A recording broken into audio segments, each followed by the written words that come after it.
Shalom, this is Rabbi Saacks, and welcome once again to the Chai Academy's newest initiative of a 2-minute-a-day class based on Maimonides.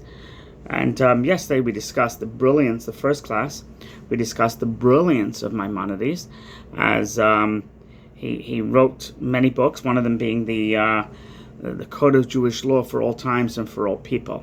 Just truly amazing. Now, it's interesting to know, this is still part of the introduction to, and then we're going to get into the meat and potatoes of Maimonides' book and laws and mitzvahs and things that are fascinating, is that there was, after the temple was destroyed, the second holy temple was destroyed, there was a period of time called the Mishnaic period, where they gathered the teachings, because everything was oral. You had the 5 books of Moses, and you had the books of the prophets, Samuel, etc.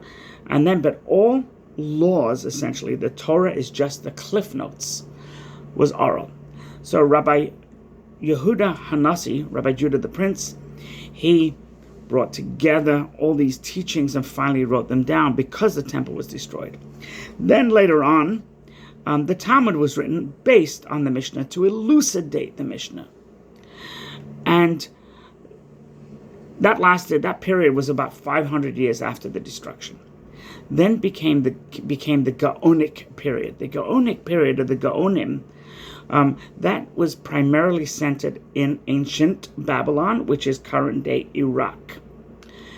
That lasted for a few hundred years.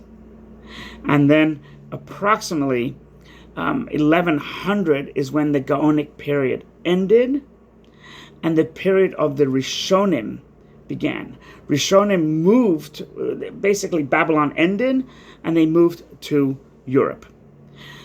Someone like Maimonides moved to Spain, someone like Rashi was in France. So it was Europe, basically, and we know the rest of our European history. The Rambam was one of the first of Rishonim, post-Gaonic period.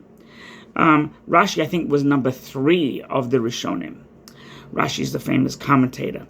So Maimonides, also known as Rambam, Maimonides' name, by the way, he's called Rambam because his name was Rabbi Moshe ben Maimon, Rambam.